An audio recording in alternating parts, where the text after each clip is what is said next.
ಶನಿಯ ಒಂದು ಬಲ ಅನ್ನುವಂಥದ್ದು ಒಂದು ಬಿಟ್ರೆ ಬೇರೆ ಇನ್ನು ಯಾವ ಬಲಗಳು ಕೂಡ ಈಗ ಕಾಣಿಸ್ತಿರ್ಲಿಲ್ಲ. 2ರಲ್ಲಿ ರಾಹು, 8ರಲ್ಲಿ ಕೇತುವಿನ ಸಂಚಾರ, ಅದಾದ ನಂತರದಲ್ಲಿ ಇಷ್ಟು ದಿನಗಳ ಕಾಲ 6ರಲ್ಲಿ ಸಂಚಾರ ಮಾಡ್ತಿದ್ದಂತಹ ಗುರು, ಮತ್ತೆ ಹೀಗೆ ಎಲ್ಲ ಒಟ್ಟು ಒಂದು ರೀತಿ ಸಮಸ್ಯೆ ಇರುವಂತಹ ಒಂದು ಜೀವನದಲ್ಲೇ ಸಿಕ್ಕಾಕೊಂಡಿದ್ರು ಮಕರ ರಾಶಿಯವರು ಅಂತ ಕಾಣುತ್ತದೆ. ಆದರೆ ಈ ಗುರುವಿನ ಸಂಚಾರ ಅನ್ನುವಂಥದ್ದು ಒಂದು 2 ತಿಂಗಳ ಮಟ್ಟಿಗೆ 2-3 ತಿಂಗಳ ಮಟ್ಟಿಗೆ ತುಂಬ ಉತ್ತಮವಾಗಿರುವಂತಹ ಒಂದು ಬಲವನ್ನು ತಂದುಕೊಡತ್ತೆ ಅಂತಂದ್ರೆ ಅದು ಸುಳ್ಳಾಗ್ಲಿಕ್ಕಿಲ್ಲ.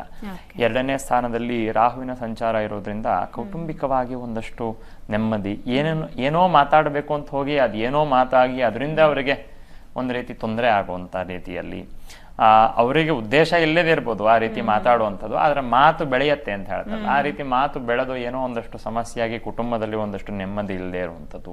ಅಷ್ಟಮ ಸ್ಥಾನದಲ್ಲಿ ಕೇತುವಿನ ಒಂದು ಸಂಚಾರ ನಡೀತಿರುವಂತಹ ಕಾರಣ ಒಂದಷ್ಟು ಬೇಡದೇ ಇರುವಂತಹ ಅನಾರೋಗ್ಯಗಳು, ಅದರಲ್ಲೂ ವಿಶೇಷವಾಗಿ ಲಿವರಿಗೆ ಸಂಬಂಧಪಟ್ಟಿರುವಂಥದ್ದು, ಏನೋ ಇವಾಗೆಲ್ಲ ಜಾಸ್ತಿ ಹೆಚ್ಚಾಗಿ ಬರುವಂಥದ್ದು ಫ್ಯಾಟಿ ಲಿವರ್ ಆಗುತ್ತಿರೋದು, ಈ ರೀತಿಯಾಗಿರುವಂತಹ ಕೊಲೆಸ್ಟ್ರಾಲ್ ಅಲ್ಲಿ ಜಾಸ್ತಿ ಆಗುವಂಥದ್ದು, ಈ ರೀತಿಯಾಗಿರುವಂತಹ ಒಂದಷ್ಟು ಸಮಸ್ಯೆ ಇತ್ಯಾದಿಗಳು ಇದೆಲ್ಲವೂ ಕೂಡ ಈಗ ಸ್ವಲ್ಪ ಅದರ ವಿಚಾರದಲ್ಲಿ ಸಮಸ್ಯೆಗಳೆಲ್ಲ ಹೋಗಿ ಇನ್ನು ಮುಂದೆ ಅಂದರೆ ಪೂರ್ತಿಯಾಗಿ ಸರಿ ಹೋಗತ್ತೆ ಅನ್ನುವಂತಹ ಒಂದು ರೀತಿ ಮಿಶ್ರ ಫಲ ಅಂತಾನೆ ಹೇಳ್ಬೋದು. ಯಾಕೆಂದ್ರೆ ಗುರುವಿನ ಬಲ ಮಾತ್ರ ಇರುವಂಥದ್ದು, ಇನ್ನು ಮತ್ತೆ ರಾಹು ಮತ್ತೆ ಕೇತುಗಳು ಮತ್ತೆ 10ನೇ ಸ್ಥಾನದಲ್ಲಿ ಸಂಚಾರ ಆಗ್ತಿರುವಂತಹ ರವಿಯ ಒಂದು ಸಂಚಾರದಿಂದ ಮತ್ತೆ ಕುಜನ ಸಂಚಾರದಿಂದ ಇದು ಒಂದಷ್ಟು ಸಮಸ್ಯೆಗಳು ವೃತ್ತಿಪರವಾಗಿ ಕೂಡ ಇದ್ದೇ ಇರುತ್ತೆ. ಹಾಗಾಗಿ ವೃತ್ತಿಯಲ್ಲೂ ಕೂಡ ಒಳ್ಳೆ ಮಾತು ನಿರ್ಧಾರ ಅನ್ನುವಂಥದ್ದು ಬಹಳ ಮುಖ್ಯ ಆಗತ್ತೆ.